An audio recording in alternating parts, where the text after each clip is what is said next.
While an organic label is kind of a step in the right direction, don't just trust that as the end-all, be-all of it. The more close you can get to your food, closer you can be to knowing your farmer, the more you can know what their practices are and the land where that food is grown and how it was grown, then you'll be in a better position to make an informed judgment, informed decision on what food you want to buy and consume and feed to your family.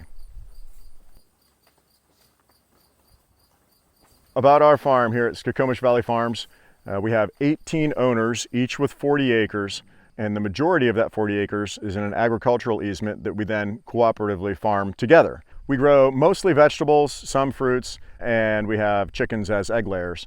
So a wide variety of vegetables. I think our crop list this year had 70 different crops and 120 different varieties, and that's not counting the cut flowers that we have as well.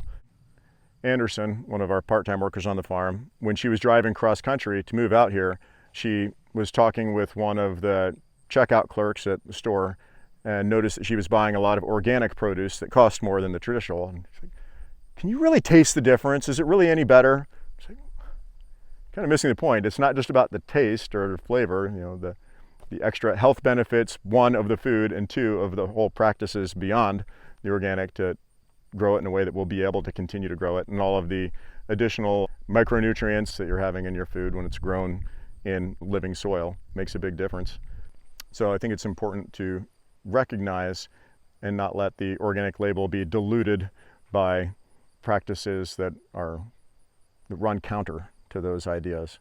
One of the reasons that I find organic farming is important to me is that I want the land to be better every year that I've been farming on it, rather than using it up. We had asked ourselves questions at the beginning was, okay, we're going to be organically growing our food. Is it really sustainable for the world? Can we grow enough food this way? After looking into it more and having done some ourselves, I kind of turn it around and ask the question of, could we continue to grow enough for the growing population of the earth using conventional methods? Because it really seems like the organic methods are, in the long term, a lot more productive, more sustainable, and that seems to be the way to go. So some of the things with the Real Organic Project and things that we love about that are conversations we've been having with many of our other customers and other growers in our community, both owners on the farm, but also other farmers in the local area. One side of it is sometimes the organic label can get a little bit of a bad name because of a lot of the practices that larger organic companies are doing, which are not necessarily as beneficial for the environment or for their soil, or animals that they have on their farm may not be treated in a manner that most people would consider to be responsible.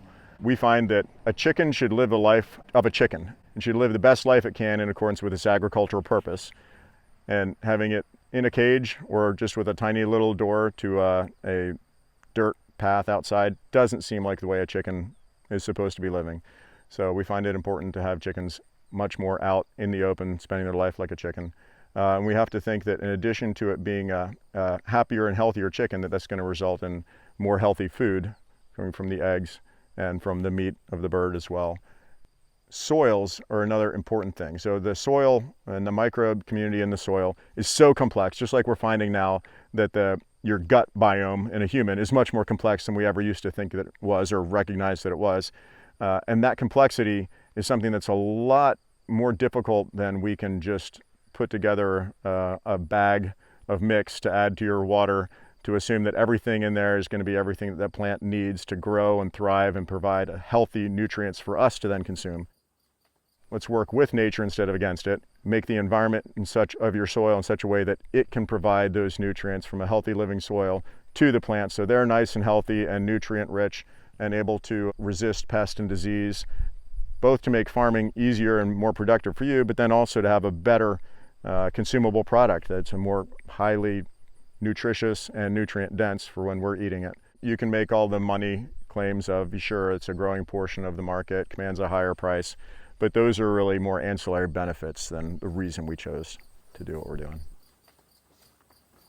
My electrical engineering degree and computer science degree and being a fighter pilot for 20 years didn't really directly prepare me for being an organic farm manager. While we were stationed in Misawa, Japan, I had a fairly sizable garden and found that I've really enjoyed working out in the garden whenever I had the time for it.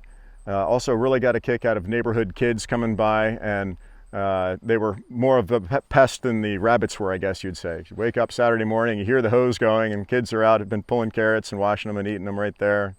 Also getting a kick out of other kids not really sure what was going on with the garden. One young girl asked us, why do you grow your own food? Can you not afford to buy it? So just people getting in touch with their food. I love that whole idea.